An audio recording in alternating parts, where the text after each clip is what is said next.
আসসালামু আলাইকুম। সবাইকে ওয়েলকাম করছি ক্রিপ্টোকারেন্সির আজকের মার্কেট আপডেট ভিডিওতে।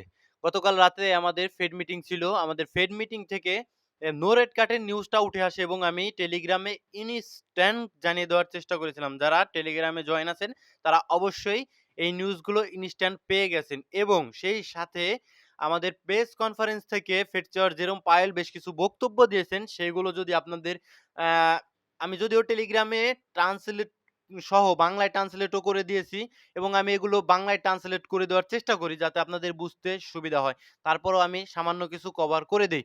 সো দেখুন, ফেড চেয়ার জেরোম পাওয়েল কিন্তু বলেছেন যে যদি শুল্ক না কমানো হয় তাহলে মুদ্রাস্ফীতি বৃদ্ধি এবং অর্থনৈতিক প্রবৃদ্ধিতে মন্দা এবং বেকারত্ব বৃদ্ধি পেতে পারে। দ্যাটস মিন তিনি কিন্তু ডোনাল্ড ট্রাম্পকে দোষারোপ করছেন ট্যারিফকে।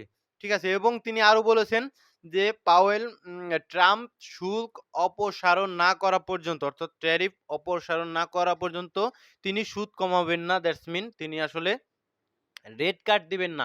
এটা আসলে দুজনের বিপরীত যাচ্ছে। কেমন যেন বিষয়টা ঘোলাটে হয়ে যাচ্ছে। এবং তিনি কিন্তু আ সামনে যে আমাদের ফেড মিটিং রয়েছে সেখানে যে রেড কার্টের হবে কি হবে না সেটা সেরকম কোনো ইন্ডিকেট কিন্তু এখন পর্যন্ত দেননি এবং এটাও সম্ভাবনা থাকছে কিন্তু সামনে ফেড মিটিংয়েও আমাদের রেট কাট হচ্ছে না। যার কারণে আমাদের টোটাল মার্কেটে কিন্তু একটা নেগেটিভ ইফেক্ট পড়ার কথা। বাট আল্টিমেটলি আপনি যদি লক্ষ্য করেন মার্কেট কারেকশন এ না গিয়ে মার্কেট উল্টো আরো পাম্প করেছে গতকাল। কি কারণে পাম্প করেছে এই জিনিসটা যদি আপনি বুঝতে পারেন তাহলে আপনি ক্রিপ্টো মার্কেটে এক্সাক্টলি টিকে থাকতে পারবেন। আস্তে, আস্তে আপনি কিন্তু ক্রিপ্টো মার্কেটের সমস্ত কিছুই বুঝে যাবেন। কি কারণে আমাদের মার্কেট পাম্প করলো দেখুন, একদমই কিন্তু আমরা বেয়ারিশ, ঠিক আছে? আমরা বেয়ারিশ বলতে আমাদের একটা হায়ার লো এখন প্রয়োজন, ঠিক আছে? দ্যাটস মিন মার্কেট কারেকশন প্রয়োজন। কিন্তু কারেকশনটা আসছে না। কি কারণে আসছে না? আমাদের দেখুন গতকাল ফেড মিটিং থেকে উঠে আসলো কি? যে রেট কাট হয়নি। News bearish. টেকনিক্যালি বিয়ারিশ কিন্তু ডাম্প করছে না। কি কারণে? আপনাদের সাইকোলজির কারণে। ট্রেডিং এর 90% এই সাইকোলজি আপনারা কিন্তু জানেন। আপনাদের মাথার ভিতর গেঁথে রয়েছে যে মার্কেট এখান থেকে ডাউন করবে। দ্যাটস মিন রিটেল ট্রেডাররা যেইভাবে ভাবে মার্কেট কিন্তু তার উল্টো চলে। কেন? রিটেল ট্রেডাররা কিন্তু মোটামুটি আমাদের ১ দিনের টাইম ফ্রেমে মোটামুটি এইখান থেকেই যেখান থেকে আমাদের মেজর চেঞ্জ অফ ক্যারেক্টার এসেছে বিটকয়েনের আ মোটামুটি $৮৮,০০০ এর আশপাশ থেকে কিন্তু শর্ট পজিশন ওপেন করা শুরু করে দিয়েছে। অর্থাৎ তারা মনে করছে যে মার্কেট আসলে ডাউন করবে। মার্কেট নিচের দিকে আসবে। যত মার্কেট উপরের দিকে যায় বেশ কিছু ভিডিওতে আগেই বলেছিলাম যে মার্কেট কিভাবে পাম্প আসবে। আমি সেই ভিডিওতে কিন্তু বলার চেষ্টা করেছিলাম যে মানুষ মনে করবে সকলে যে মার্কেট এখান থেকে ডাম্প করবে কিন্তু অ্যাকচুয়ালি মার্কেট সেখান থেকে আরো পাম্প করবে। তখন আরো শর্ট পজিশন ওপেন করবে, তখন আরো পাম্প করবে। সেম কিন্তু সেই সিনটা কিন্তু আমরা খুব দ্রুতই এখনই দেখতে পাচ্ছি। এখানে আমাদের মেজর চেঞ্জ অফ ক্যারেক্টার হওয়ার পরে মানুষ কি মনে করছে? যে এখান থেকে ডাউন করবে। ডাউন করবে, কারেকশন এ আসবে। আবার শর্ট পজিশন ওপেন করে দিচ্ছে ছোট্ট লেভারেজে। দেন কিন্তু মার্কেট পাম্প করছে। আবার ভাবছে কি কোন রকমের কোন কারেকশন নিচ্ছে না। বিটকয়েন কিন্তু লাগাতার উপরের দিকে যাচ্ছে। যেটা আপনি বিটকয়েন লিকুইডেশন হিট ম্যাপ আসলেই কিন্তু দেখতে পারবেন যে ২৪ ঘন্টায় শর্ট পজিশন ২৮৫ মিলিয়ন ডলারের কাছে এবং মেক্সিমাম কয়েন কিন্তু শর্ট করতে গিয়েই মানুষ বেশি লিকুইডেট হয়ে গেছে। বিটকয়েন, ইথেরিয়াম, সোল, কাইটো, সুই সমস্ত কয়েনে বেশিরভাগই কিন্তু সকলে শর্ট করতে গিয়ে লিকুইডেট হয়ে গিয়েছে। তো স্পষ্ট আপনাদের কাছে মার্কেট কি কারণে কারেকশন এ আসে না। মার্কেট কারেকশন আমাকে এবং আপনাকে বলে আসবে না। মার্কেট কারেকশন আসবে যখন আমরা আমাদের সেন্টিমেন্ট আসলে বুলিশ হয়ে যাব আমরা যে মার্কেট শুধুমাত্র পাম্পই করে, মার্কেট কারেকশন নেয় না, তখনই মার্কেট কারেকশন এ আসতে পারে এজ এ আমার কাছে মনে হচ্ছে। ঠিক আছে? সো সিম্পলি আপনারা বুঝে গেলেন কি কারণে মার্কেট আসলে পাম্প করেছে। তো এই পাম্পটা শুধুমাত্র লিকুইডেশন এর জন্যই কিন্তু করানো হচ্ছে। ঠিক আছে? আমরা যখন ভাববো যে মার্কেট ডাউন করবে তখন কিন্তু মার্কেট পাম্প করবে তখন কিন্তু মার্কেট ডাউন হয়ে যাওয়ার সম্ভাবনা থাকবে। সো সিম্পলি ক্রিপ্টো বাবল এ যদি আসেন সেক্ষেত্রে আপনি দেখতে পাবেন বেশ কিছু কয়েন সমস্ত অল্ট কয়েন গুলোই মোটামুটি পাম্প করার চেষ্টা করছে। যেখানে সুই, সেই, টিয়া, ভার্চুয়াল, বিটকয়েন ক্যাশ, এসটিএক্স, ভিভি, তারপরে উইফ, ইথেরিয়াম সমস্ত কয়েনই ডেইলি টাইম ফ্রেমে মোটামুটি ভালো একটা পাম্প এসেছে। এই যে ফ্যান্টম যেটা আপনাদের নজরে রাখতে বলেছিলাম। কি কারণে পাম্প এসেছে? দেখুন আমাদের অল্ট কয়েনের আমাদের বিটকয়েন ডমিনেন্সে সামান্য ডেইলি টাইম ফ্রেমে সামান্য কিছুটা রিজেকশন এসেছে। যার কারণে আমরা অল্টকয়েন গুলোতে মোটামুটি ভালো একটা পাম্প দেখতে পেলাম। এবং আপনারা একটু সিম্পলি চিন্তা করুন, এইটা যখন নিচের দিকে আসবে, নিচের দিকে স্ট্রাকচারকে ব্রেক দিয়ে নিচের দিকে আসার চেষ্টা করবে, তখন আমরা আসলে অল্টকয়েন গুলোতে ভালো রকমের পাম্প দেখতে পারবো এজ এ আমার কাছে পার্সোনালি মনে হয়। এবং বিটকয়েনের চার্টে যদি একটু আসেন, আপনি সিম্পলি দেখতে পারবেন সমস্ত জায়গায় দেখবেন আপনি চার্ট। সমস্ত জায়গায় দেখুন মার্কেট একবার উপরের দিকে উঠে যায় না। মার্কেট কারেকশন নেয়। এজ এ ডেইলি টাইম ফ্রেমে উপরের দিকে অনেক উপরে, অনেক উপরে, উপরের দিকে উঠে গেছে। এবং যদি আপনি ৪ ঘন্টার টাইম ফ্রেমে আসেন আপ ট্রেন্ডে। আপনি ১ ঘন্টার টাইম ফ্রেমে আসেন, সেইখানেও আপ ট্রেন্ডে কোনো ধরনের কোনো কারেকশন নেয়নি। ১ ঘন্টার টাইম ফ্রেমে কিছুটা একটু ইমব্যালেন্স জোনটাতে একটু ট্যাপ করেছিল। তারপরেও কিন্তু আর কারেকশনে আসেননি। সো এই কারেকশনটা আমাদের জন্য, মার্কেটের জন্য জরুরি। তাহলে কিন্তু যদি এইভাবে $১,৬০০০ পর্যন্ত, $৪,০০০ পর্যন্ত চলে যায়, তাহলেই কিন্তু ঘ্যাট করে আবার পড়ে যাওয়ার সম্ভাবনা থাকবে। আর যদি এখন কারেকশনটা নিয়ে যায়, তাহলে কিন্তু আমরা বিটকয়েনকে টপ দেখতে পারবো। বিটকয়েনের একটা টপ দেখতে পারবো। এই যে আমার কাছে মনে হচ্ছে। ঠিক আছে? তো দেখা যাক মার্কেট কি করে। আমরা আসলে কেউ বলতে পারি না যে মার্কেট আসলেই কি করে, আমরা জাস্ট প্রেডিক্ট করতে পারি। যদি আমরা মার্কেটের কারেন্ট সিচুয়েশন এ চলে আসি, কারেন্ট সেন্টিমেন্ট এ চলে আসি, তো সিম্পলি আমাদের টাইটেলে যেটা ছিল যে মোটামুটি এখন আপনাদের কি করা উচিত? তো এখন যারা এখন পর্যন্ত আ এন্ট্রি করেননি তারা অবশ্যই ধৈর্য ধরবেন। ঠিক আছে? মার্কেট ধৈর্য ধৈর্য আপনাকে সঠিক সময় কিন্তু এনে দেবে। মার্কেটে আপনার ক্রিপ্টোকারেন্সি মার্কেটে অবশ্যই ধৈর্য ধরে থাকতে হবে। ধৈর্য ধরলে আপনি সঠিক সময় পাবেন ইনভেস্ট করার মতো। এখন পর্যন্ত যারা মিস করেছেন অ্যাজ এ, ঠিক আছে? আর এটা আমার কাছে পার্সোনালি মনে হয় এগুলো এখন ফেক পাম্প হচ্ছে। ঠিক আছে? নিউজকে কাজে লাগিয়ে আমাদের সেন্টিমেন্টটাকে কাজে লাগিয়ে এই পাম্পটা করানো হচ্ছে। এবং যদি আপনারা চলে আসেন আ কারেন্ট আ বিটকয়েনের ভলিউম কিন্তু ২৪ ঘন্টায় যদি দেখেন 39% এর মতো বেড়েছে। সমস্ত ভলিউমই ইনস্টিটিউটের তরফ থেকে এসেছে। এতে কিন্তু আমার কাছে অন্ততপক্ষে কোনো ধরনের কোনো সন্দেহ নেই। এবং টোটাল মার্কেট ক্যাপ বেড়ে দাঁড়িয়েছে 3.09 ট্রিলিয়নের কাছাকাছি। এবং ফেয়ার এবং গ্রিড ইনডেক্সের কথা যদি চিন্তা করেন সেক্ষেত্রে 65 এর মতো রয়েছে। এবং একদিনের টাইম ফ্রেমে স্ট্রং বাইং, যেখানে লার্জ বাইং ১৬ টা এবং লার্জ কোনো সেলিংই হয়নি। ঠিক আছে? বুঝতেই পারছেন যে ইনস্টিটিউট লেভেলে আসলে কি ধরনের ম্যানিপুলেশন আমাদের করা হচ্ছে।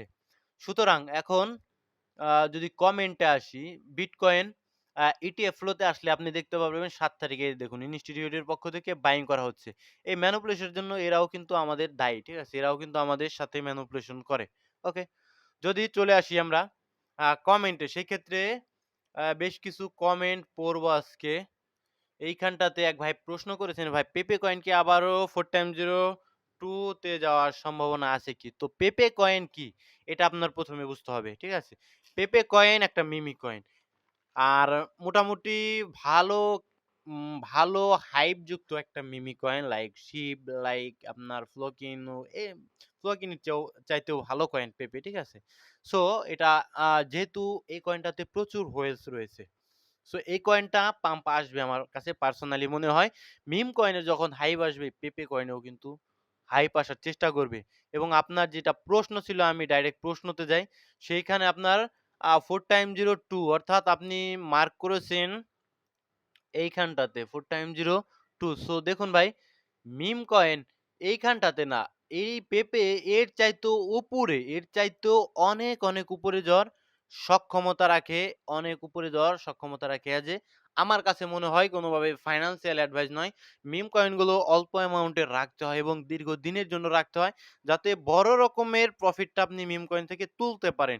এখানে দেখুন 10 বিলিয়নের উপরে কিন্তু মার্কেট ক্যাপ চলে গেছিল, যেখানটাতে মাত্র 3.89 বিলিয়নের মতো মার্কেট ক্যাপ এখন রয়েছে। সুতরাং এটা কিন্তু যাওয়ার সক্ষমতা রাখে এবং অল টাইম হাইতেও যাওয়ার সক্ষমতা রাখে পেপে কয়েন। ওকে? এটা নিয়ে টেনশন খুব একটা করার কারণ নেই। অল্প অ্যামাউন্টের রাখবেন, দীর্ঘদিনের জন্য হোল্ড করবেন। আরেকজন প্রশ্ন করেছেন, ভাই বিটিসি বেয়ার মার্কেটে কত প্রাইস আসতে পারে? অ্যাকচুয়ালি আমাদের এই সাইকেলের টপের উপর ডিপেন্ড করবে যে আমাদের আ আসলে আগামী বেয়ার মার্কেটে বিটকয়েন কত পর্যন্ত আসতে পারে। তো আমার কাছে পার্সোনালি মনে হয় যে আমার কাছে যদি জিজ্ঞাসা করেন একেকজনের একেক ধরনের প্রেডিকশন আসবে। কারো প্রেডিকশন এর সাথে কারো প্রেডিকশন মিলবে না। ঠিক আছে? সো আমার কাছে পার্সোনালি মনে হয় 35 টু 45 এর কাছাকাছি থাকতে পারে। এর নিচে আসা আমার কাছে মনে হয় না আর পসিবল। আমরা যেমনটা এই সাইকেলে 15-16 র কাছাকাছি বিটকয়েনকে দেখতে পেয়েছিলাম। তো আমরা আগামী সাইকেলে মনে হয় না এরকম জায়গাটাতে পাবো। 35,000 থেকে 45,000 এর ভিতরে থাকার সম্ভাবনা সবচেয়ে বেশি থাকবে। ঠিক আছে? আমার কাছে মনে হয়, আমার কাছে মনে হয়। বিএসসি প্যাড ভাই কয়েনটা আমি দেখেছি। কয়েনটা আসলে এই কয়েন নিয়ে কোনো কিছুই আমার বলার নেই। মন্তব্য ছাড়াই আমি মন্তব্য শূন্য এই কয়েনে। কারণ এটা অনেক দূরের র‍্যাংকের একটা কয়েন। অনলি 1 মিলিয়ন এর কাছাকাছি এটার মার্কেট ক্যাপ রয়েছে সম্ভবত। সো আমার কাছে মনে হয় না কয়েনটায় আপনার আসলে ঢোকা উচিত। ঠিক আছে? যদি আপনি স্ক্যালপিং করেন সেক্ষেত্রে করতে পারেন। এটা আপনার একান্তই বিষয়। অসমো কয়েন $2 এ যেতে পারে কি নাকি? ওকে, চার্টটা দেখতে বলেছেন, আমি চার্টটা দেখব। অসমো কয়েন কসমোস ইকোসিস্টেমের একটা কয়েন। তো আগে এই সমস্ত জিনিসগুলো একটু চার্টে যাওয়ার আগে আপনি ফান্ডামেন্টালি একটু দেখে নিবেন। যে টোটালি ২২ সালে এটা 2 2.50 এর কাছাকাছি মার্কেট ক্যাপ অর্জন করেছিল। এখন আমাদের এই সাইকেলটাতে যদি চার্টে আসেন, দেখুন ভাই চার্ট কি করছে, এই যে দেখুন। এইগুলো ভাই বেয়ারিশ মানে সিগন্যাল, ঠিক আছে? এই যে এগুলো যারা শর্ট পজিশন ওপেন করে তাদের লিকুইডিটি গুলো নেওয়ার জন্য এই সমস্ত উইক গুলো দেয়, ঠিক আছে? সো এগুলো আমার কাছে খুব একটা ভালো লাগে না। তারপরেও আপনি বলেছেন, আমি ছোট্ট করে এনালাইসিস করে দেওয়ার চেষ্টা করব। এখানটাতে আমাদের মেজর সুইং থাকবে কোথায়? মেজর সুইং গুলো ১ম এ আপনি ডিফাইন করবেন, ঠিক আছে? এইটা এইটা আমাদের একটা মেজর সুইং পয়েন্ট, ঠিক আছে? এবং নিচের দিকে যদি আপনি খেয়াল করেন এটা আমাদের লোয়ার লো, ঠিক আছে? সো প্রাইস এই রেঞ্জটাতে থাকবে। রেঞ্জটাতে থাকবে এবং এইখানটাতে যদি আপনি খেয়াল করেন, আমাদের মাইনর চেঞ্জ অফ ক্যারেক্টার পেয়েছি একটা, ঠিক আছে? এই যে এইখানটাতে। এখানটাতে একটা মাইনর চেঞ্জ অফ ক্যারেক্টার পেয়েছি যার মেয়াদ থাকবে এই পর্যন্ত। মেজর আ লোয়ার হাই পর্যন্ত থাকবে। যদি কোনো কারণে 32, 31 এটাকে ব্রেক করে ডেইলি ক্যান্ডেল ক্লোজ দেয়, তারপরের টার্গেট আমাদের থাকবে উপরের দিকে, অনেক উপরে। 84 সেন্টের উপরেই থাকবে আমাদের টার্গেট। সিম্পলি একদম, ঠিক আছে? সো টেকনিক্যালি আপনাকে আমি একদম বুঝিয়ে দিলাম। নেক্সট যদি কমেন্টে আসি, ভাই ডজ কয়েনটা কি স্ক্যাম করতে পারে? না ভাই, আপাতত কোনো সম্ভাবনা নেই। যে মিম কয়েন এটা। আপাতত স্ক্যাম করার কোনো সম্ভাবনা আমি দেখছি না। দাদা বাইন্যান্সে সব কয়েনই লিস্ট করে দিচ্ছে। এটা আমি কয়েকদিন আগের ভিডিওতে বলেছি যে বাইন্যান্সের মতি-গতি খুব একটা ভালো মনে হচ্ছে না। যেকোনো কয়েনকে তারা ব্যবসার জন্য লিস্ট করে দিচ্ছে, আবার ডিলিস্ট করে দিচ্ছে, মনিটরিং ট্যাগও দিচ্ছে। তো কেনার আগে, কয়েন কেনার আগে আপনার কি করা উচিত? এটা আপনার স্পষ্ট আপনি ফান্ডামেন্টালি এনালাইসিস করবেন। ফান্ডামেন্টালি স্ট্রং কয়েন এবং ওল্ড যে সমস্ত কয়েন রয়েছে ভালো, ভালো মার্কেটে টিকে গেছে এবং ভলিউম যেই সমস্ত কয়েনে ভালো হয়। নতুন কয়েনেও যেই সমস্ত কয়েনে ভলিউম ভালো হয় এবং স্ট্রং ইউজ কেসও রয়েছে, সেই সমস্ত কয়েনগুলো আপনি বাইং করে রাখতে পারেন। ঠিক আছে? আর যে সমস্ত কয়েন খুব একটা ভালো মনে হবে না আপনার কাছে, ওই সমস্ত কয়েনে আপনি শর্ট টাইম প্রফিট বুক করে বের হয়ে আসার চেষ্টা করবেন। যে আমার কাছে মনে হচ্ছে। তো আইগেন লেয়ার কয়েনটার কথা জিজ্ঞাসা করছেন। কয়েনটা রিস্টেকিং প্রোটোকলের একটা কয়েন। তো পড়েছে মার্কেট ক্যাপ আরো অনেক উপরে ছিল। যদি দেখেন অ ১ বিলিয়নের উপরে মার্কেট ক্যাপ ছিল। এখন পড়েছে, আরো কিছুটা পড়ুক। তারপরে আপনি এই কয়েনটাতে ইনভেস্ট করিয়েন এজ এ লং টাইম এর জন্য। যদিও নতুন কয়েনে লং টাইমের জন্য ঢোকা ঠিক না। আর এপিএ কয়েনের টেকনিক্যাল চার্টে যদি আসা যায়, সেইখানটাতে আপনি দেখতে পারবেন এই যে দেখুন, এগুলো এখানে একটা ছোট্ট করে আমরা মাইনর চেঞ্জ অফ ক্যারেক্টার পেয়েছি। দ্যাটস মিন যার মেয়াদ থাকবে আমাদের প্রিভিয়াস লোয়ার হাই পর্যন্ত। এটা আমাদের প্রিভিয়াস ডেইলি টাইম ফ্রেমের লোয়ার হাই। তো এইটাকে আমাদের এই যে চেঞ্জ অফ ক্যারেক্টারের মেয়াদ থাকবে আমাদের এই পর্যন্তই। ঠিক আছে? তো আপনি স্পষ্ট দেখতে পারেন এখানে একটা সাপ্লাই জোনও রয়েছে। এই যে এখানে একটা সাপ্লাই জোন রয়েছে, বেয়ারিশ অর্ডার ব্লক যেটাকে আপনারা বলে থাকেন। যেটাকে ট্যাপ করে কিন্তু প্রাইস আবার পড়ে গিয়েছে নিচের দিকে।